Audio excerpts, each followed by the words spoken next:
ரொம்ப நெருக்கப்படுறீங்களா? ரொம்ப நெருக்குறாங்களா? உங்களை நேசிச்சவங்க நெருக்குறாங்களா? பணம் உங்களை நெருக்குதா? வியாதி உங்களை நெருக்குதா? ஆண்டவர் சொல்றாரு, நெருக்கம் பெருக பெருக அந்த அளவுக்கு பெருக்கத்தும் வாழ்க்கையில கொடுக்க போறேன். இஸ்ரவேலின் ஜனங்களை ஒடுக்க ஒடுக்க பெருகிட்டு இருந்தாங்க. உங்க வாழ்க்கையில எவ்வளவுக்கு எவ்வளவு நெருக்கம் வருதோ அவ்வளவுக்கு அவ்வளோ அந்த நெருக்கத்துக்கு ஏத்த வண்ணமா நீங்க பெருகுவீங்க. அவ்வளவுதான், என் வாழ்க்கை முடிஞ்சிருச்சு, ஐயோ இந்த நெருக்கத்திலேயே முடிஞ்சிருச்சு, இந்த வியாதி நெருக்கத்திலேயே முடிஞ்சிருச்சு, இந்த ரிலேஷன்ஷிப் நெருக்கத்திலேயே முடிஞ்சிருச்சுன்னு உங்க எல்லைய அந்த நெருக்கத்துல முடிக்கிறீங்க.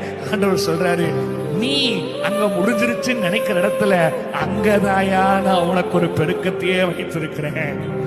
தாவீது சொல்றேன், நெருக்கத்துல கர்த்தரை நோக்கி கூப்பிட்டேன். நான் நெருக்கத்துல கூப்பிடுறேன்னு அவருக்கு தெரிஞ்ச உடனே நான் கூப்பிட்ட என் சத்தத்தையே விசாலத்துல வச்சு ஏற்றுக்கொண்டாராம். எவ்வளவு சூப்பர்ல ஆண்டவர்.